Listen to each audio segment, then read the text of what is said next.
इंसान की जिसने ऐसे भारत में जन्म लिया जहां समाज के उच्च वर्ग के लोग गरीब और दलित वर्ग पर भीषण अत्याचार और शोषण कर रहे थे। लेकिन समाज की इस घृणा, अपमान और तिरस्कार के बावजूद उन्होंने ऐसी शिक्षा हासिल की जिसकी बदौलत वो भारत के संविधान के निर्माता बन गए। दोस्तों, मैं बात कर रहा हूँ डॉक्टर भीमराव अंबेडकर जी की, जिनका जन्म 14 अप्रैल 1891 को मध्य प्रदेश के मऊ गांव में पिता रामजी मालोजी सकपाल और मां भीमाबाई के यहाँ हुआ। भीमराव अपने माता पिता की 14वीं और आखिरी संतान थे। उनके पिता रामजी ब्रिटिश सेना में सूबेदार के पद पर थे। परिवार महार जाति से था, जिसे लोग बेहद ही निचले तबके का मानते थे। उनका परिवार मराठी था, जो महाराष्ट्र के रत्नागिरी जिले में अंबावाड़ी गांव से था।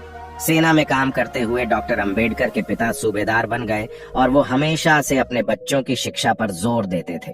कुछ दिन बाद उनके पिता सेना से रिटायर हो गए और वो परिवार को लेकर सतारा चले गए, जहां कुछ दिन बाद अंबेडकर की माता भीमाबाई का बीमारी के चलते देहांत हो गया।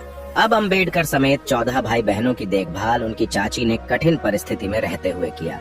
छुआछूत, घृणा और अपनी हीन मानसिकता की वजह से डॉक्टर्स भी अछूतों को बिना छुए ही उनका इलाज करते थे, जिसके कारण अंबेडकर के 14 भाई बहनों में से केवल 3 भाई और 2 बहनें ही बच पाईं। बाकी सभी 8 भाई बहन शोषण के कारण मारे गए। आस पड़ोस में सभी हिंदुओं के बच्चे स्कूल जाते थे, जिन्हें देखकर भीमराव का भी मन करता था स्कूल जाने को। उन्होंने अपने पिता से जिद की कि उन्हें भी स्कूल जाना है, लेकिन अछूत होने के कारण यहाँ स्कूल में दाखिला मिल पाना आसान नहीं था। मजबूर होकर उनके पिता एक ब्रिटिश सैनिक अधिकारी के पास गए और उनसे विनती की कि उन्होंने जीवन भर सरकार की सेवा की है और बदले में उनके बच्चों को स्कूल में एडमिशन भी ना मिल पाना एक बहुत बड़ा अन्याय होगा। इसके बाद उस अधिकारी ने उनके बच्चों को एक स्कूल में एडमिशन दिलवा दिया। लेकिन यहाँ अंबेडकर जी को छुआछूत के ऐसे कड़वे अनुभव हुए जो वो जीवन भर नहीं भुला पाए। अंबेडकर जी स्कूल तो जाते थे, लेकिन दलित बच्चों को क्लास के बाहर बैठाया जाता था और टीचर्स उन पर कोई ध्यान नहीं देते थे। यहाँ तक कि अंबेडकर जी को कोई छूता तक नहीं था। प्यास लगने पर स्कूल का चपरासी दूर से पानी डालता था, जिसे वो अपने हाथों से इकट्ठा करके पीते थे, क्योंकि मटके को छूने और ग्लास से पानी पीने की इजाजत तक उनको नहीं थी। और जिस दिन चपरासी नहीं आ पाता, उस दिन अंबेडकर जी को प्यासा ही पूरा दिन गुजारना पड़ता था। भीम स्कूल जाते समय पास के कुएं से पानी खींचकर पी लेते थे। कुछ ब्राह्मणों ने उन्हें ऐसा करते हुए देख लिया। फिर क्या था, एक दिन भीम को उसी कुएं पर पकड़ लिया गया और जूते चप्पलों से जमकर उनकी पिटाई की गई और इस शर्त पर छोड़ा गया कि वो फिर कभी उस कुएं का पानी नहीं पिएगा। और एक बार वो बाल कटवाने के लिए नाई के पास गए तो नाई को पता था कि वो महार जाति का है। वो उससे नफरत भरी आवाज में बोला, अरे अछूत, मैं तेरे बाल कैसे काट सकता हूँ? भाग जा यहाँ से और फिर कभी मत आना। इन घटनाओं से भीम के स्वाभिमान को बहुत गहरी ठेस पहुंची। उनकी आंखें आंसुओं से भर गईं। नन्हे भीम के बाल घर पर ही उनकी बहन ने काटे। भीम बहुत ही स्वाभिमानी लड़का था और वो अपने पैरों पर खड़ा होना चाहता था ताकि परिवार की आर्थिक स्थिति में कुछ सुधार हो। भीम ने सुन रखा था कि सतारा जाने वाले लड़कों को बॉम्बे जाकर काम मिल जाता है, इसलिए उन्होंने तय किया कि वो बॉम्बे जाकर किसी मिल में काम करेगा। लेकिन बॉम्बे जाने के लिए उसके पास किराया नहीं था। भीम ने एक प्लान बनाया कि वो अपनी चाची के बटुए से पैसे चुराकर बॉम्बे चला जाएगा। भीम ने लगातार 3 रातों तक बटुए को चुराने की कोशिश की, जो उनकी चाची के कमर से बंधा हुआ था, लेकिन कोई सफलता उन्हें नहीं मिली। कहीं जाकर चौथी रात को वो बटुए को चुरा पाए, लेकिन उन्हें बड़ी निराशा हाथ लगी, क्योंकि उसमें केवल सिर्फ आधा आना ही था, जिससे वो बॉम्बे नहीं जा सकते थे। 4 रातों के इस एक्सपीरियंस ने भीम को अंदर तक हिलाकर रख दिया। इसके बाद उन्होंने एक नई योजना बनाई, जिसने उनके पूरे जीवन को बदल कर रख दिया। उन्होंने निश्चय किया कि वो पढ़ लिख कर अपने परिवार के लिए रोजगार प्राप्त करेंगे और अपने अंदर की सभी बुरी आदतों को छोड़ देंगे। किस्मत ने भी भीम का साथ दिया। उनकी सुविधा और पिता रिटायर होने के बाद नौकरी की तलाश में बॉम्बे जाकर बस गए और यही के मराठा स्कूल में उन्होंने भीम का एडमिशन करा दिया। यहाँ पर उन्होंने हार्वर्ड की इंग्लिश रीडर और बहुत सी अन्य किताबों अपने पिता की देखरेख में रहते हुए अध्ययन किया। अपनी पढ़ाई के अलावा वो बहुत सी और ग्रंथ और बुक्स पढ़ने लगे। उनकी इस आदत से उन्हें बुक्स कलेक्ट करके पढ़ने का शौक लग गया। उनके पिता पर उनका यह शौक काफी महंगा पड़ रहा था, लेकिन वह चाहते थे कि भीम पढ़ लिख कर बड़ा आदमी बने। उन्होंने कर्ज लेकर भीम को बॉम्बे के एल्फिंस्टन हाई स्कूल भेजा। लेकिन यहाँ भी छुआछूत ने उनका पीछा नहीं छोड़ा। एक बार टीचर ने भीम से बोर्ड पर एक मैथ्स का सवाल हल करने को कहा। जैसे ही भीम बोर्ड की तरफ बढ़ा, अगड़ी जाति के हिंदू बच्चे चिल्ला उठे, सर भीम अछूत है, उसे रुकिए। दरअसल बोर्ड के पास उन स्टूडेंट्स के लंच बॉक्स रखे हुए थे जो भीम की परछाई पड़ने से अपवित्र हो सकते थे। इस डर से सभी बच्चों ने अपने डब्बे वहां से फौरन उठा लिए।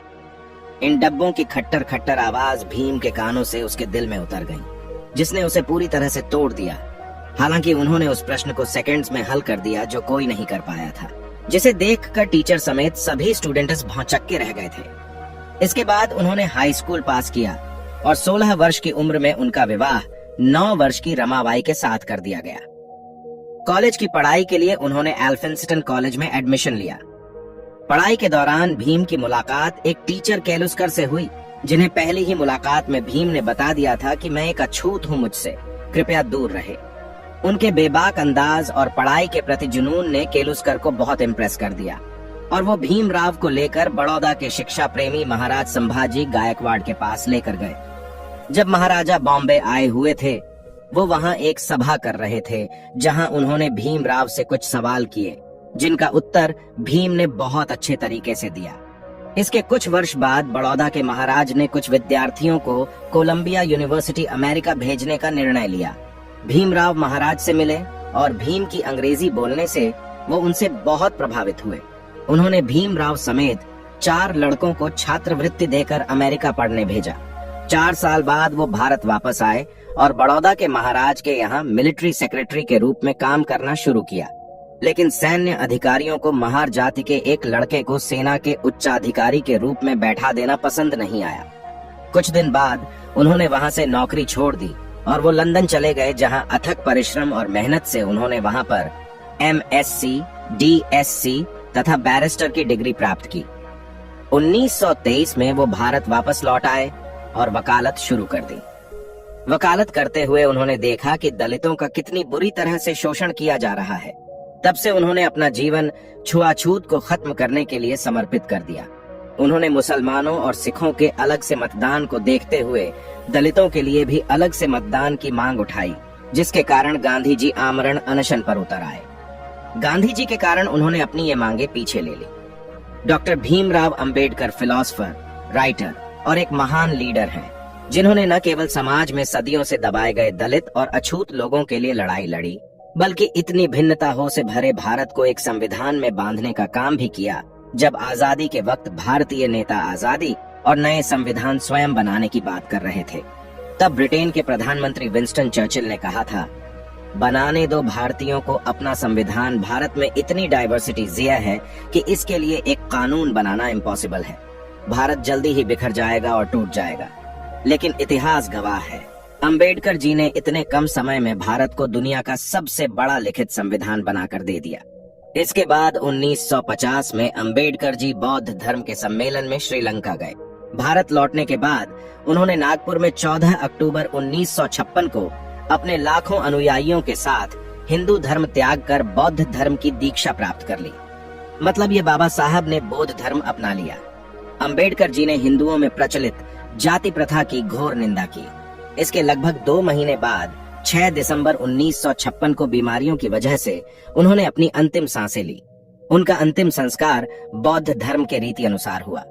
दोस्तों, अंबेडकर जी की मौत के कई वर्षों तक कांग्रेस की सरकार रही, जिसके नेताओं ने जीते जी खुद ही को भारत रत्न तो घोषित कर दिया, लेकिन भारत माँ के असली रत्न यानी डॉक्टर अंबेडकर जी को 1991 में VP सिंह की सरकार आने पर ही भारत रत्न मिल पाया। डॉक्टर अंबेडकर का कहना है, जीवन लंबा होने की बजाय महान होना चाहिए। मैं ऐसे धर्म को मानता हूँ जो स्वतंत्रता, समानता और भाईचारा सिखाए। दोस्तों, ये वीडियो अंबेडकर जी को समाज और भारत के लिए किए गए कार्यों के लिए समर्पित है। कुछ मिनट में उनका पूरा जीवन बता पाना पॉसिबल तो नहीं है, लेकिन फिर भी मैंने ये कोशिश की है। दोस्तों, आज की वीडियो में बस इतना ही। इस चैनल पर सिर्फ बाबा साहेब के जीवन से जुड़ी छोटी बड़ी सभी जानकारी लेकर आते रहते हैं। यदि आप बाबा साहब को पसंद करते हो और इनके बारे में और अधिक जानना चाहते हैं, तो हमारे अंबेडकर साहेब जी YouTube चैनल को सब्सक्राइब कर लें। वीडियो को पूरा देखने के लिए धन्यवाद।